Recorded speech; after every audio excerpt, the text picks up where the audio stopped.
Hey, Raw Motivations here. Just wanted to come and talk to you guys today about getting married.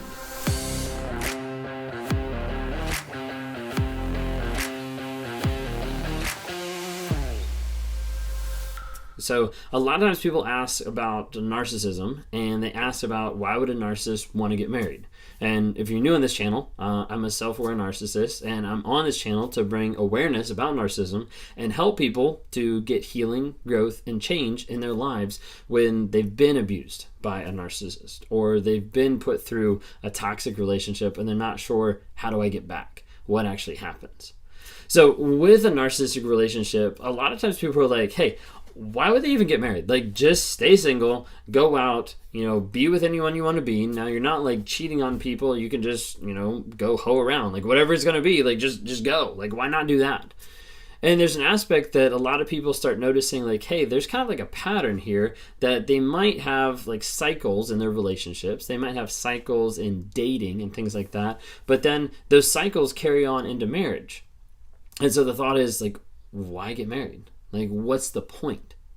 So in talking through my story and in talking through my perspective of everything that was going on, there was a huge aspect in my life that as I'm growing up, I'm learning about marriage. I'm learning about what marriage is supposed to look like. I'm learning that divorce is never an option through my Christian faith. I'm learning all this stuff about parenting and like the family dynamics. And a lot of that is learned by osmosis, like what I'm seeing, what I'm hearing, what I'm interacting. And you see a logical progression growing up of, hey, like these people like each other, they start dating, they get engaged, they get married. Like that's just how it works. And so thinking through that and seeing that firsthand through all my friends, through people at church, through work, through all these different people, that this is the progression that it goes. So there's a disconnect in my life because I'm like, I don't feel the same way as other people. I don't have the same emotions. I don't connect with empathy. I don't know how to respond in some situations. But I see this happening like all around me. And I'm like, maybe this is what I'm supposed to do. So it got to a place where I was in these cycles. I was in these relationships where I would get with someone and I would be with them for a period of time, and then that relationship would kind of fall apart and would die, typically because I was starting to start another one, or I was starting to groom another supply, or like get involved with someone else. And those cycles kept happening, and I started noticing at times that there was like cycles, that there was like, this isn't working, like nothing's happening. And I got to a point in my life when I was coming out of college and I wanted to propose. And I started down that road thinking like, hey, this is what I'm supposed to do. This is the next thing. I was friends with this one girl. I dated the next girl. I engaged the girl after that. Then I get married to the girl after that. Like that's what it seemed like. It seemed like it was going to be cyclical in nature, and that's how it was going to happen. So I was involved with this girl for a period of time. We dated, and it got to the place that I wanted to propose. Well, when it came down to it, I ended up asking her dad, hey, can I marry your daughter? And he said no. And from there, some of it's kind of fuzzy in my head, really, but from there, it kind of petered off. Like the relationship kind of like went on pause, wasn't sure where we were going with it. And as a result, then I started looking for another person, more supply. And as I got out of that relationship, it was like super messy because it was like one of the first relationships where that like I actually like had to like call it off versus like making it unbearable for them to leave because she wasn't leaving. So like this whole relationship, giant mess, everything happened, and then I'm starting to be with the next person who now is my wife. And so there's an idea of like, hey, like I've been through this progressive cycle with multiple different people. Now I'm with this person and we continue to go through and we continue to progress. And there's an aspect that I got to a point where I'm thinking like, hey, the last person I wasn't able to get engaged to. Maybe this person I'll be able to get engaged to. And it almost comes down to like a logical thought process of looking at my life, comparing it to all these other people's lives and thinking like, hey, this is logical progression. This is the next thing that's supposed to happen in my life. So as a result, then we got engaged, we got married, and we continued on with life. However, as soon as we got married, then that's when the mask started to slip. That's when that change in dynamic happened because I realized I had to start sharing a life with somebody versus me being the awesome person, the narcissist that, was in control of everything. Now I actually had another person who was invading that space and that I had to learn to coexist with. Well, I didn't like that. And as a result, the mask started to slip, the narcissism starts coming out, the frustration, the yelling, the anger, the lies, all this kind of stuff starts to blow up. That's a whole nother story. But a lot of people like think about that and they like look at that example and they're like, but why would you get married? Like, what is the point? So there's really like two things kind of going on here. One, like I kind of like laid some of the groundwork. I kind of explained like, hey, from my standpoint, it seemed like the next logical thing. Like it seemed like it was the next thing that I was supposed to do, because what I saw and the culture that I was in and the religious environment that I was a part of, that all seemed to be like the way that it functioned, the way that it operated, and the best way for it to happen.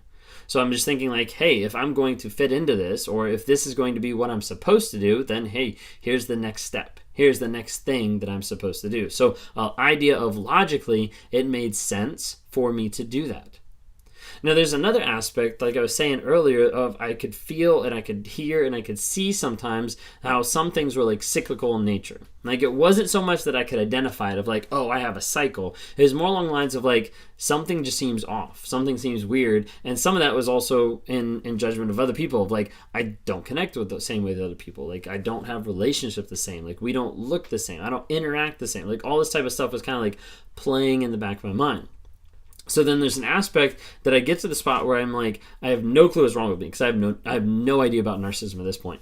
You know, this is like years ago. But there's an aspect of like something's different, something's weird. Maybe this will be the next step that's logical. Maybe this will be the thing that fixes me.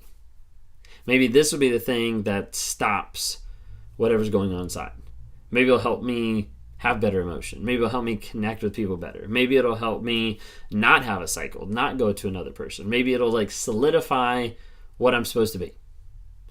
And there's an aspect that going into that type of relationship, the narcissist has in their mind of like, hey, this person is maybe going to fix me, is going to solve the problems, is going to smooth me out, is going to even out the cycles. But the problem is, going into that, I was thinking like, hey, this might fix me, but I wasn't doing any of the work. Like I wasn't doing anything that was actually looking back at myself and being like, hey, what needs to be fixed? Like, what do I need to work on?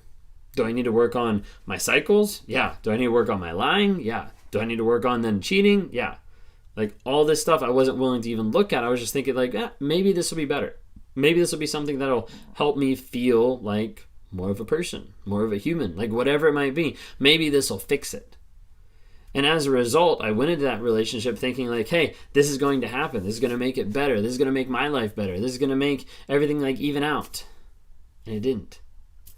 And in fact, it got worse because I got worse.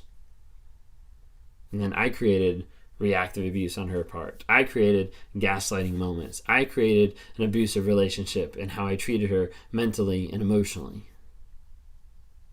And that stuff is really hard. And is really frustrating to go back and to think about some of the stuff I don't even remember. Like the stuff that she has to tell me about because like I blocked it out. I don't even remember it. But the thing is, going into that relationship and thinking like, hey, this might fix me. This might change me. This might make me better. The problem with that thought, and a lot of people think that, the problem with that thought is doing that has nothing to do with working on yourself. And that's what I hadn't done. I'm like, hey, I'll go into this relationship, it'll fix me. And I'm thinking like, hey, it'll fix me. And I won't have to, like the cycle, I won't go through all the shame, blame, rage, and go back up to the top. Like I won't go through all this. But what I wasn't dealing with is I wasn't dealing with the triggers. I wasn't dealing with the vulnerability, with the honesty, with the shame. I wasn't dealing with the stuff that was sending me down that path on a day-to-day basis. A lot of times I didn't even know what it was. I couldn't even identify what I was dealing with. I couldn't identify the lies that had inundated my life in every single aspect. So I just thought, hey, this is the next best thing, and maybe it'll make it better. Maybe it'll fix me. As a narcissist, it didn't. It just triggered me to be more aggressive, to be more upset, to be more egocentric, to be more gaslighting and lying and manipulating and cheating. And that's a whole other aspect of my story. But it didn't help. But I thought in my mind that it might. But I didn't take a moment to stop and take a look at the work that I need to do with the triggers on a day-to-day basis. And that's what I do now. I work with people. I work with two types of people. I work with people who have come out of an abusive, toxic relationship, who've been abused by a narcissist or a narcissistic person. And I try to help them work through their feelings, their emotions, and to get to the bottom of what is triggering you and what is the story you're telling yourself. And then as we look at that, what are the facts that actually support or deny that story, and how do we recreate and rewire your mind to start living where you're not going to get triggered by those events, where you're going to live in peace from all this trauma. And we start to work through breaking the trauma bond, getting free from it, and understanding who you are and where you're going. That's a giant part of what I do. I talk to a second group of people, not very many of them, but I do talk to a second group of people, and that's I talk to narcissists. One, because I can relate. I know what they're thinking. I know what they're going through. I don't talk to many, and they often don't come back. But I do have it out there where I am willing to talk to a narcissist and say, hey, if you're willing to work and change, and one, you got to stop fucking lying, and you got to start putting in the work. And you got to start showing honest vulnerability and consistent change. If you're in a relationship today where you don't see honest vulnerability and consistent change, and they're not willing to work on that, it's not going anywhere. And you need to decide, how long do you want to put up with that? What are the boundaries that you have to put up with that relationship before you lose yourself completely? So please be careful. If you're in that type of relationship and you want to talk, please reach out to me. Click on the link down below to be able to schedule a one-on-one with me. Would love to interact with you, be able to talk, kind of walk you through some of the things that either you've gone through, that you've experienced, the trauma, the closure, and be able to get you to a place where you're experiencing healing and growth, and you're starting to change and become the person that you are meant to be. Would love to interact with you on there. We'd love to have you join our NARC app, so Narcissistic Abuse Recovery Community, NARC. If you look it up on Google Play or on Apple Store, would love to have you download that and join the community that's on there of people that are trying to grow and change and are thriving getting out of these relationships because they're identifying and learning about it. And they're equipping themselves with tools so they don't go back. I'd love to have you interact on there. Please like, subscribe, follow on TikTok, Instagram, Facebook, or go onto the podcast and listen there and give us some ratings. Like, help share some of this message so that other people are aware of the relationships that they're in.